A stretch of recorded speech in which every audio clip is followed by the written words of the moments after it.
اعوذ باللہ من الشیطان الرجیم بسم اللہ الرحمن الرحیم۔ آپ سے کسی نے پوچھا تھا پانی کن کن پانیوں سے وضو کرنا جائز ہے، پانی کی اقسام بیان کرنے لگے۔ یہ ایگریکلچر یا ایگری جو کالج ہیں ایگریکلچر، وہاں پر پانی کے اقسام وغیرہ بیان کیے جاتے ہیں۔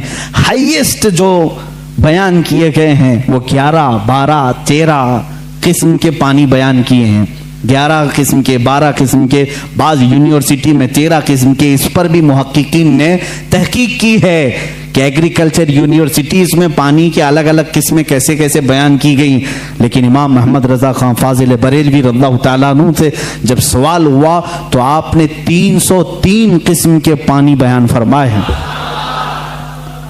اتنے پانی کے اقسام بیان کی۔ اعلیٰ حضرت رضی اللہ تعالیٰ عنہ جس علم پر انگلی قلم اٹھائے ہیں اس کا حق ادا کر دیا ہے، اس کا حق ادا کیا ہے۔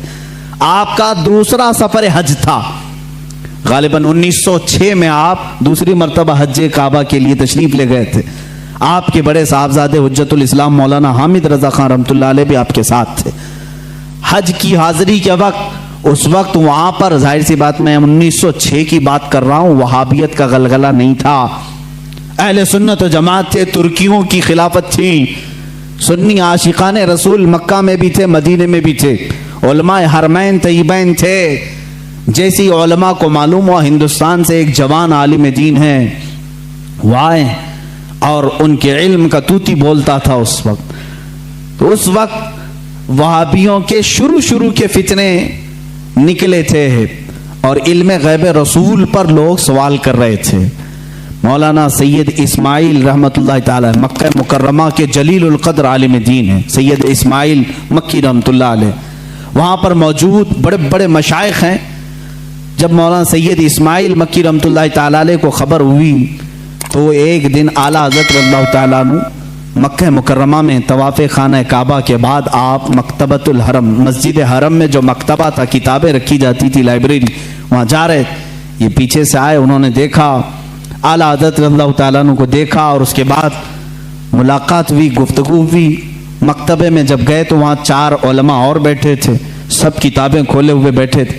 اعلیٰ حضرت سے ان لوگوں نے عربی میں سوال کیا کہ شریف مکہ گورنر، جو مکہ کے گورنر ہیں، ان کا ذہن خریدنے کے لیے کچھ وہابی علماء علم غیب پر سوالات کر رہے ہیں، ہمارے پاس 5 سوال آئے ہیں، آپ دیکھ لیں۔ چٹھی لی اعلیٰ حضرت نے اور اس کے بعد فرمایا کہ ٹھیک ہے، میں اس کا جواب لکھ دیتا ہوں، میں آپ کو لکھوا دیتا ہوں۔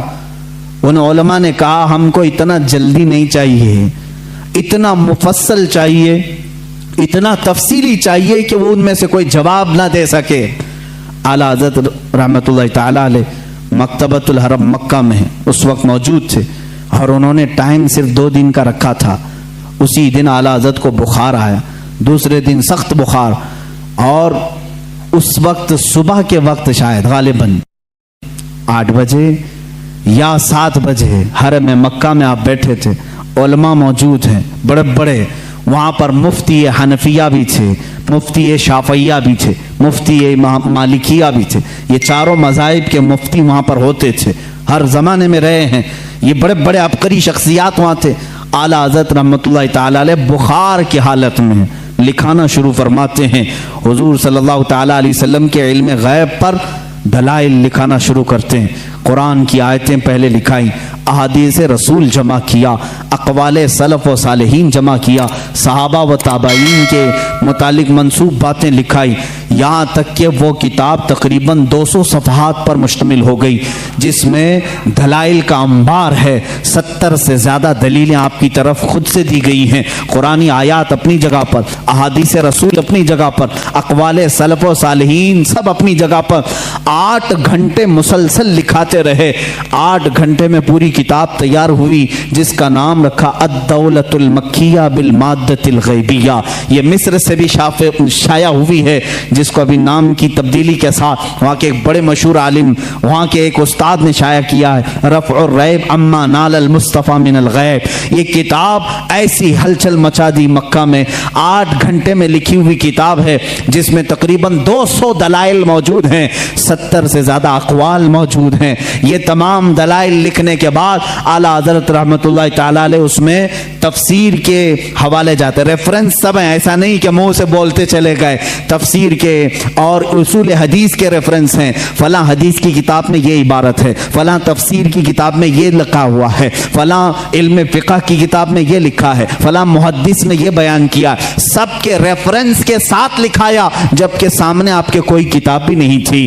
ساری چیزیں لکھا کر کے پیش کیا. اخیر میں فرماتے ہیں فقیر بیمار ہے, بخار زدہ ہے, علالت میں ہے اور سفر کے حالت میں ہے, ساتھ اپنی کتابیں نہیں رکھتا. میری بساط کے مطابق جو کچھ ذہن میں حاضر ہوا وہ پیش کر دیا, باقی سب اللہ رب العزت جس سے چاہے دین کا کام لے. عزیزان گرامی, یہ کتاب جب گورنر مکہ شریف مکہ کے پاس سنائی گئی, پوری رات بھر بیٹھ کر کے وہ شریف مکہ کتاب سنتے رہے. دوسری رات آئی, پوری کتاب سنی, یہاں تک کہ علماء مکہ علماء مدینہ حاضر ہوتے ہیں اور اعلیٰ حضرت سے دست بستہ کہتے ہیں آپ اپنی اجازات حدیثہ ہمیں عطا فرمائیں, آپ اپنی اجازات میں ہمیں شامل فرمائیں.